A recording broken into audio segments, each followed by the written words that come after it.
Hello guys, welcome to Dark Angels Intuitions. This is another reading. So, ano yung gusto niyang sabihin sa'yo in Tagalog version sa card na to? Kasi last time nag-post ako ng English. So, yun yung Hidden Truth Oracle card. So, ito naman is Tagalog. Ano yung gusto niyang sabihin sa'yo? Welcome to my channel. Hindi lahat maka-resonate dito, okay? Takes what resonates and leave the rest. This is a timeless reading, guys. So, hello new subscribers. Thank you for subscribing my channel. Hello sa mga palaging nagko-comment, like, and share. And sa mga bago at nandito, nanonood deep na kapag subscribe, welcome to my channel. If you think you like what I'm doing here, please don't forget to subscribe, tap that notification bell, and get notified. So, ano yung gusto niyang sabihin sa'yo?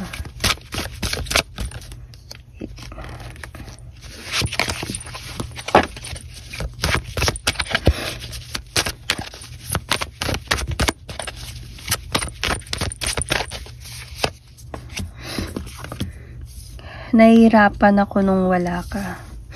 Alam kong kasalanan ko, pero ikaw yung sinisi ko.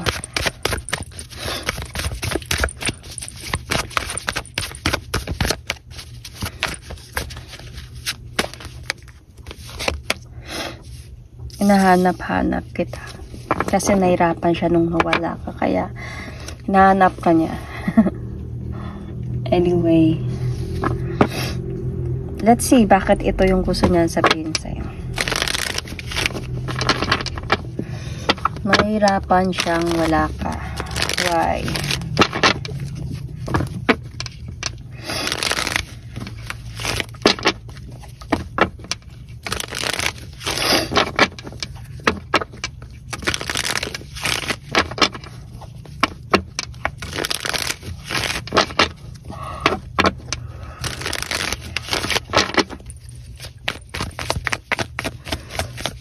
Nahihirapan siyang wala.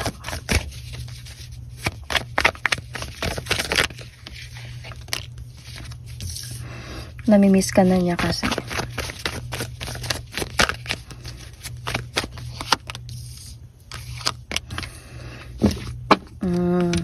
Okay. So, nahihirapan siyang wala ka kasi namimiss ka na niya. Nagkaroon kasi din kayo ng pinakamagandang relasyon or pagsasama na dalawa. Parang there is something like sabi natin completeness nung sa relationship pa kayo, and may mga pangarap kayo sa isa't isa to have a goal, to have a success or successful relationship going towards a goal. May mga plano ba kayo about future plans, about business together, parang ganun. May mga plano kayo. And this person really wanted na mabalik sa dati yun. Mabalik sa dati yung pagmamahalan, namimiss ka niya talaga na ngayon. He or she is thinking about your memories together and still holding on to you. I think this person will going to do some action natapusin na ito and to have changes in his life with you. Feeling ko nag-away kayo nito eh. Nagkaroon kayo ng mabigat na pagtatalo ng person na to. Hanggang sa nawasak kayong dalawa.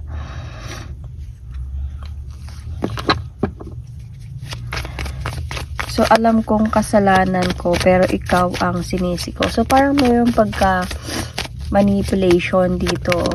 Narcissistic situation. Narcissistic na tao. Kasi ganito eh, sinisi ka niya eh, kasalanan niya. So, Ace of Cups in reverse.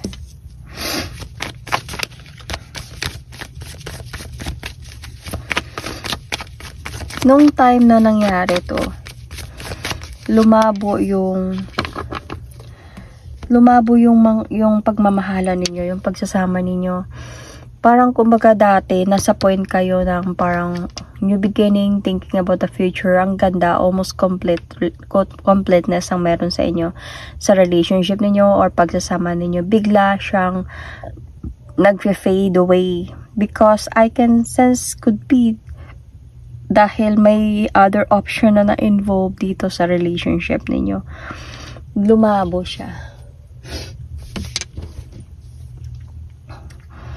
So, humantong sa point na ito mga nangyari, kumbaga, umabot siya na hindi siya nakakatulog sa gabi thinking about this regret about what he or she did. Sorry. Kasi nagkaroon ng imbalance. Alam niya naging unfair talaga siya sa'yo. Alam niyang naging unfair siya, and because nga dahil sa might be third party na na-involved dito. So, kaya din siguro na nagalit ka or nag-away kayo, or sabihin natin na pinutol mo ba yung situation, yung relationship, dahil nga sa feeling mo hindi na healthy, parang ikaw na lang yung nasisisi sa lahat, ikaw na ngayon nasasaktan, ikaw pa yung nasisisi. Kaya ganito, you move forward, okay? But this person, parang andun siya sa point na nagsisi siya sa mga nangyari, nagsisi siya sa mga ginawa niya sa'yo, nagsisi siya na sa mga kasalanang nagawa niya. Kumbaga naging blind siya na ikaw yung sinisi niya. After this, nung wala na kayo, hindi, like wala ka na, sa kanya na alala. Lahat ng pagmamahal na binigay mo sa kanya na alala lahat ng yun.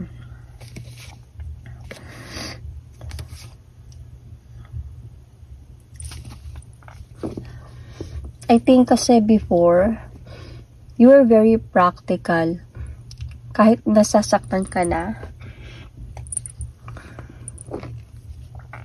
parang andun ka sa point na kahit hindi mo kasalanan, kahit ina-explain mo sa kanya, tapos dinadala niya to sa away, sinisisi ka niya sometimes, parang andun ka sa point na iniintindi mo, pero dumating talaga sa point siguro na sobrang para sa'yo, no, hindi na to tama, hindi na to tama, and I need to stop this.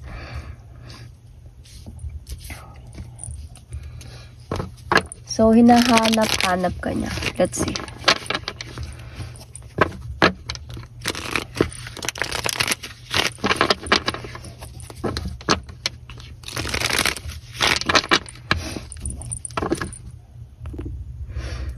Okay, pinost ko yung video kasi inatake ako ng allergy rhinitis ko. Minom ako ng gamot muna.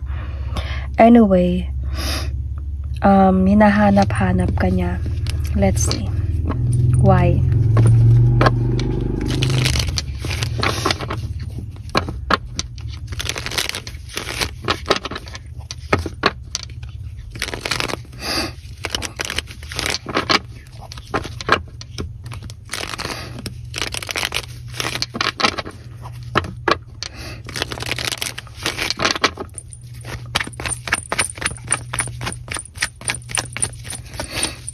Hinahanap-hanap ka niya.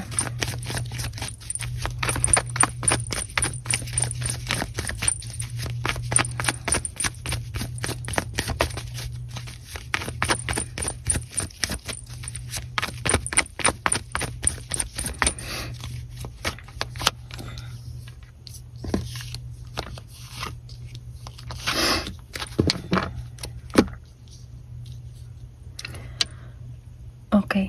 Nahanap-hanap kita. Honestly, hinihintay ka talaga niya. Hinihintay ka niyang bumalik. Naghihintay talaga siya. Kumbaga, naghihintay na siya ng sign from you. Nakita ko kasi dito kahit mapagod pa siya, hintayin ka niya. Nagalit ka kasi sa mga nangyari. Kumbaga, napuno ka na. So, this person really like, if hindi pa kayo kasal nito, willing siya, parang na-realize niya this time na willing siya to marry you, na willing siya to offer you marriage, something like that. See? Marriage card. Or kung married na kayong dalawa, willing siya na ayusin yung marriage ninyo. Naghihintay lang talaga siya ng sign from you para makagawa siya ng action towards it. Because this person will really going to take the leap of faith towards a new beginning with you. So, gagalaw siya. Hinihintay niya lang ng any sign from you. Kasi gusto na lang yung beginning with you. I can also see here kung ano man yung nag-cause ng ano man yung issue ninyo about third party. Feeling ko iniwan niya na to Iniwan niya to para, of course, para bumalik sa'yo at maging maayos kayo ulit. And mag-move forward talaga siya towards with you to offer you rebirth na maayos yung mga nawasak sa inyong dalawa. Kaya, hinahanap-hanap ka niya, siguro dahil sa hindi ka na nagpakita sa kanya. Baka umalis ka, hindi ka na wala ng news, blinak mo siya or something. Kaya naghihintay siya. Kung siguro malalaman niya lang anything na kung nasaan ka, siguro puntahan ka niya. Either tatawagan ka niya kung malalaman niya lang yung number mo or Facebook account mo or anything. Okay? Any social media account mo. Siguro kakausapin ka niya. And gagawa siya ng action towards that. So anyway, titignan natin, ano ba talaga yung nangyari? Let's see the situation. Okay?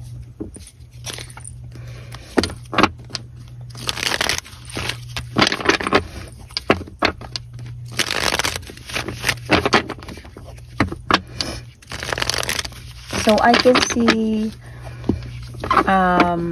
Earth sign, Capricorn, Sun, Moon, Rising, Venus, Scorpio, Fire sign. Kinuha ko na kalimutan ko magsabi ng zodiac sign. Libra, Pisces,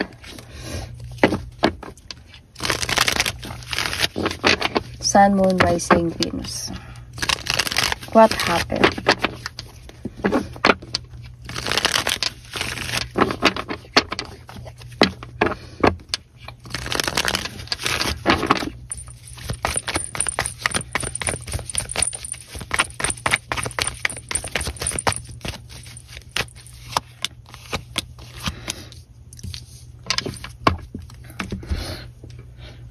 Okay. I think this is you who walk away emotionally. I can see pinag-isipan mo pa talaga to ng maayos bago mo gawin itong desisyon na to. Kumbaga nag-focus ka talaga na pag-isipan to. Tama ba tong desisyon na gagawin ko? Kasi nakita ko dito, you really wanted to heal na talaga. Gusto mo nang maghilom itong sugat na lagi mong nadada na tata mo ba tawag pa doon, okay, na binibigay ng person na to, lalo na siguro feeling ko sa pag-iinsulto, sa pagbe-blame, okay, something na alam mo yung ikaw na yung nasasaktan tapos ikaw pa yung sinisisi, ikaw kaya kasi ganito ako, kaya ikaw kasi ganyan ka, parang ganyan, ikaw kasi palagi kang nasa ganyan, parang kaya napatukso ako sa ganyan, you know.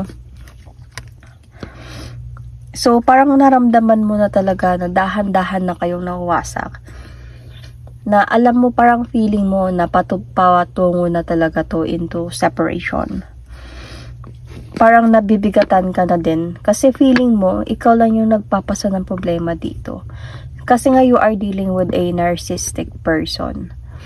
Okay, sobrang manipulated na tao to. So, manipulator. But you are so confused about your decision on what to do. Dahil na din sa pagmamahal mo, dahil na din sa you want this relationship to have changes kahit papano. So, pinag-isipan mo to ng mabuti. Dumating sa point na tumahimik ka muna. And parang gusto mo muna talaga ng peace of mind. Makapag-isip ka ng maayos. So, until sa nakapag-decide ka na talaga.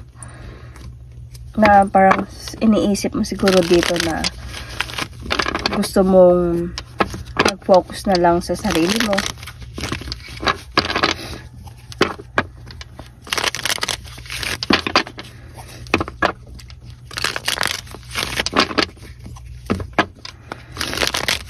Libra, Taurus, I see here.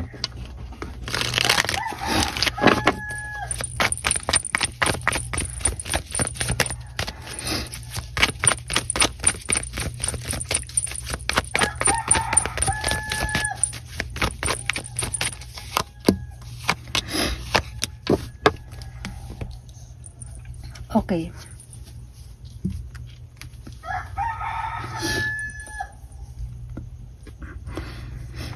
Unexpected actually yung mga nangyari sa inyo.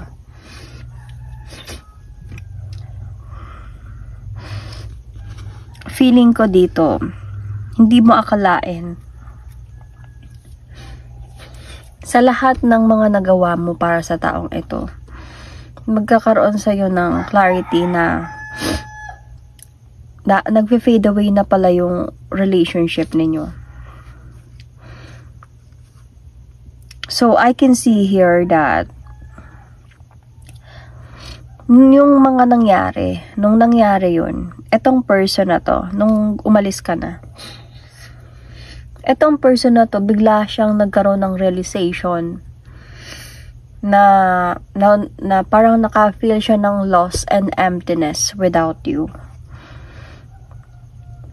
Parang nung time na, actually nung time kasi naramdaman mo na parang wala ng effort yung person mo, nawala lang ng gana. Minsan meron, minsan wala, mostly wala na. And then pag nag-aaway kayo, yun nga sabi ko, ikaw yung sinisisi niya. Minsan pag nag-aaway kayo, kumbaga sabihin natin na obvious na yung kasalanan niya, pero biniblame ka pa din niya. And alam niya yun eh. Alam niya yun.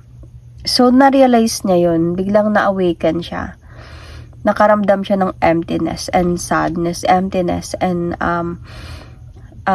coldness nung time na wala ka. Kaya, napag-isip-isip niya to. Nung time na might be you gave this person silent treatment talaga. Nag-disappear ka na talaga sa kanya or blinak mo ba siya or something. Dito niya na-realize na mahal ka niya. So, honestly, nakaramdam siya ng ending talaga sa relationship ninyo. Pero, based on his realization kasi, gusto niyang siya second chance. Okay? Kasi nakaramdam siya ng parang pag-mimiss sa'yo, namimiss ka niya, naiisip ka niya. Siguro dahil na din siguro sa pagiging patience mo, pagsasacrifice mo, pag-iintindi mo, pagmamahal mo, na parang nasanay siya na nandyan ka, hanggang sa biglang, pagod na ako, ayoko na. Parang ganon, umalis ka na, at yung pag-alis mo pa talaga, hindi ka na nagpakita, hindi ka na nagparamdam. So parang, binigla mo siya.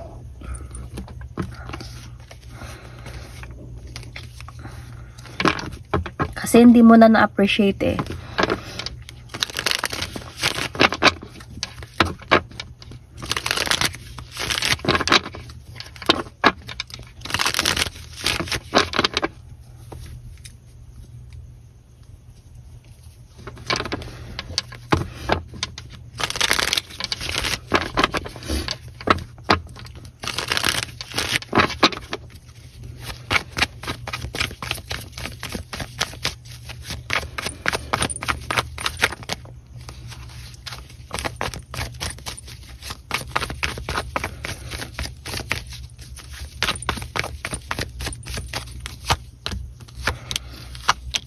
So, honestly, itong person na to, sobrang laking pagsisisi niya nung nawala ka.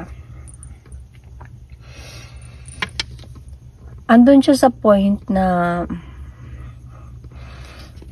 naramdaman niya talaga yung loss mo. Nawala na kayo. Parang ganun. And, doon niya na-realize yung mga pagiging unfair niya sa'yo. Pero hindi siya give up. Kumbaga, alam niya, naramdaman niya nung nawala ka na, nung hindi ka na nagparamdam, hindi ka na nagpakita. Naramdaman na parang wala na to, iba na to. Kasi, feeling ko, ang dami mong tiniis eh. So, nung nawala ka na bigla, alam niya agad na napagod ka na, hiwalayan na to talaga. Hiniwalayan na ako nito. So, parang hindi na siya sure na, kumbaga, hindi na siya sure sa promises, sa commitment. Hindi na siya sure kung mangyayari pa ba yun. Ang naramdaman ko dito sa person mo, parang masyado siyang immature. Mahal ka naman niya, pero masyado siyang nasanay na ng ganun sa pagiging immature niya kasi iniintindi mo siya.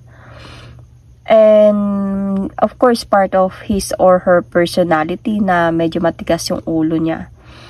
Nasanay pa siya na nandyan ka palagi, siguro. Anyway, I can see sign here, Pisces, Aquarius, Scorpio, Cancer, Pisces, sorry. It could be Cancer. Then dito niya na-realize honestly, yung kung binigay ko sana yung gusto niya sa relationship, yung happy and fulfilled na relationship, yung kung binigay ko sana sa kanya, kung naging matured lang ako, kung inayos ko lang sana lahat, hindi siya umalis, kung nakita ko lang agad yung worth niya, hindi sana siya umalis. Kumbaga ganun. Yun yung naramdaman niya.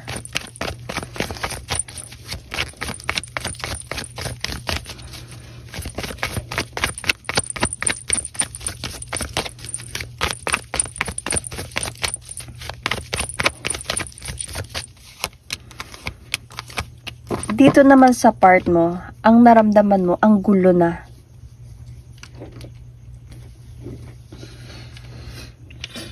Nakaramdam ka dito ng hindi mo na nagustuhan yung situation. You just really wanted to move forward and never look back from this. You want justice anyway. About what happened. About his or her treatment sa'yo. You just really want judgment. And gusto mo pa din na, however, gusto mo pa din even na kausapin ka niya, na balikan ka niya. Siguro itong pag-alis mo, nasa point ka ng either you wanted to move forward and never look back, but syempre very fresh pa yung pag-alis mo. Mahal mo yung tao, kaya nga tiniis mo. However, meron ka pang hope na through this, meron ng lesson learned sa kanya.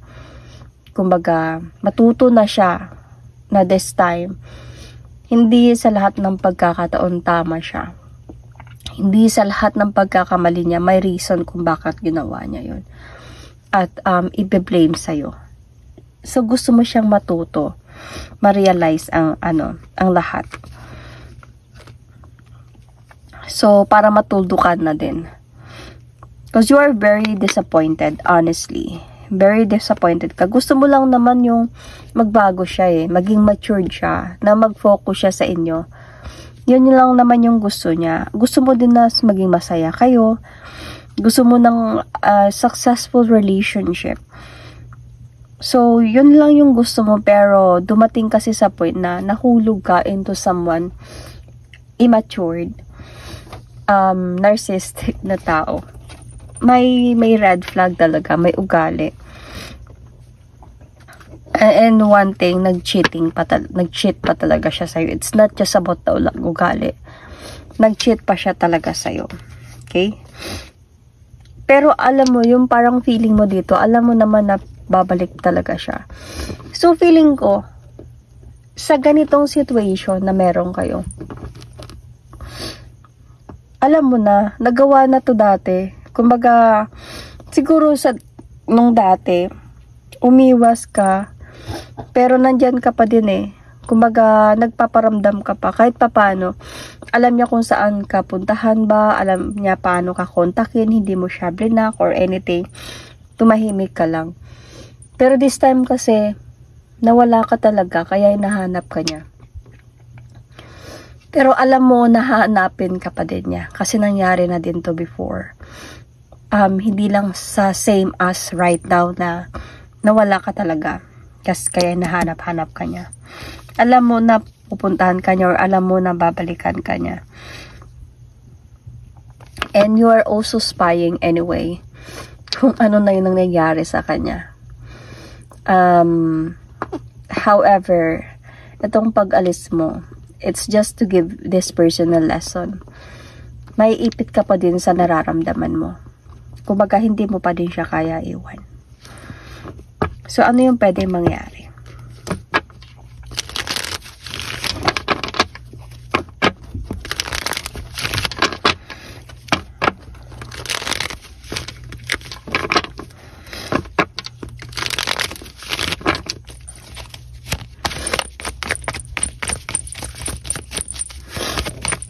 Ano yung pwedeng mangyari?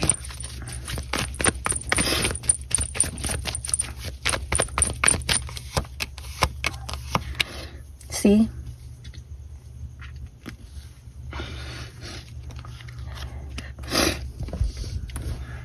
This person who's going to come back. Obviously naman, babalik talaga siya sa'yo. And to save your relationship.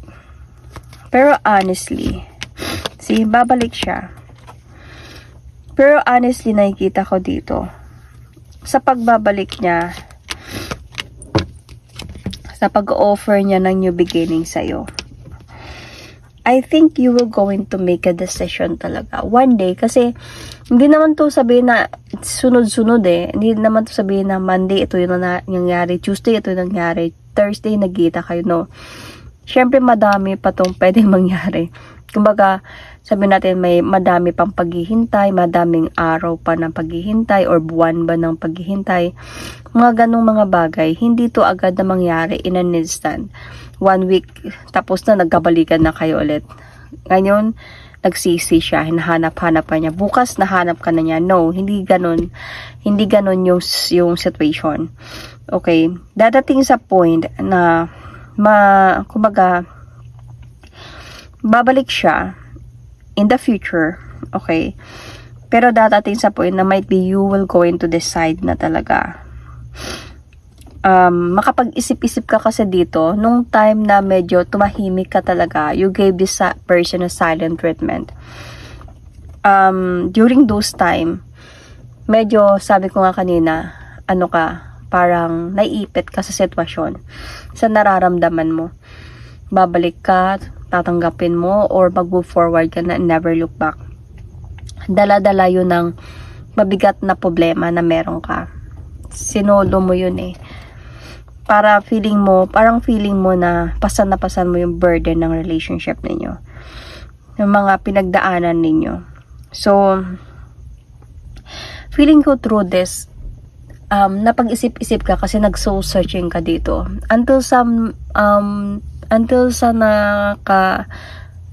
naka-decide ka talaga on what will going to happen.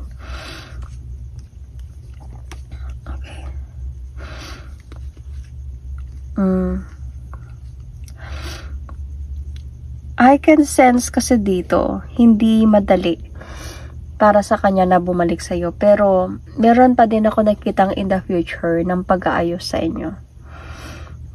Parang masisave pa din yung relationship ninyo. Kasi, di ba umalis ka? Hindi mo naman ginusto yun eh. Labag sa loob mo yun. Pero kailangan na talaga this time kasi sobra na.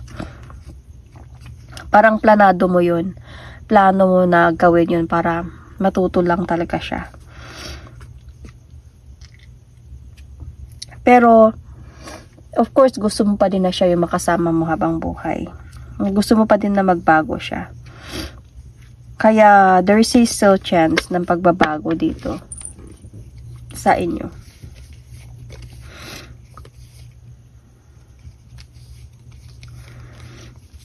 Pero, yung advice ko dito sa mga nakikita ko in the future, kailangan pag-isipan mo ng mabuti.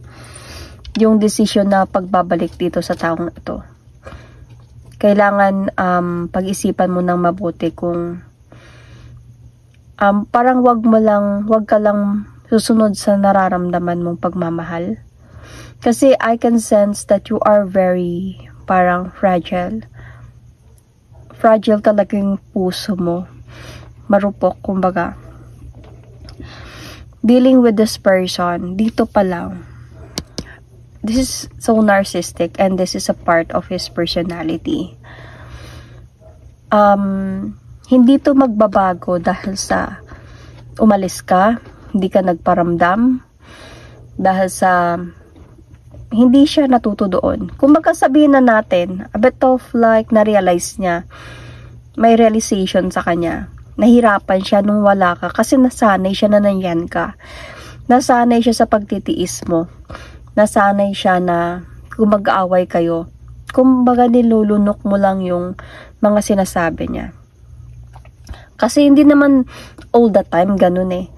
Syempre, bakit mo siya minahal? Kasi pinaparamdam niya din yun sa'yo. Pero, in a way na doon nag-close yung mind mo na mahal ako nito. Pagsubok lang yung nangyari sa amin. Kumbaga, hindi ako nito matiis.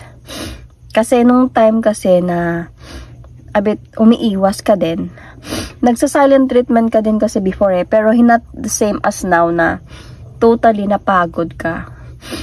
So, nandyan siya, bumabalik siya. So, parang para sa'yo, binabalikan ka pa din niya, mahal ka niya. So, yun yung nag-close yung mind mo doon.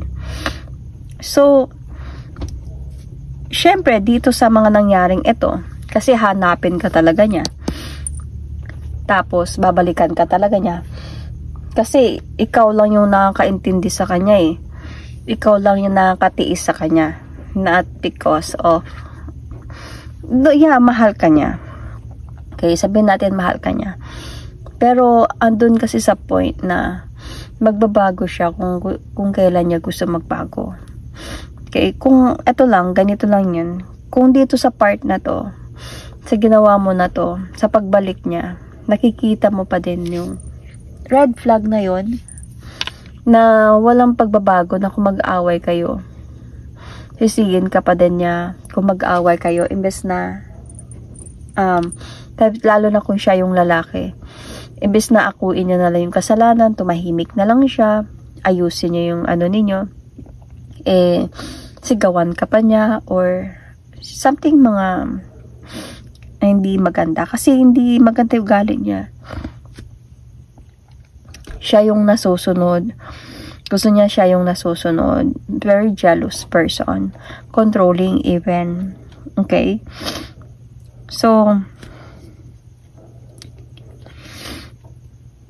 yung decision mo, kung nag-move forward ka and never look back from this person, baka may mahanap ka pa na someone na mas mamahalin ka ng totoo. Not just mahal ka dahil kailangan ka. Yung kailangan ka kasi mahal ka. Yun yung hanapin mo. So, nasa decision mo even yun. Kung ano yung gagawin mo, kung ano yung decision mo. Because there is a possibility na babalik ka pa din talaga sa kanya. Pero there is still a possibility baka masasaktan ka lang din ulit.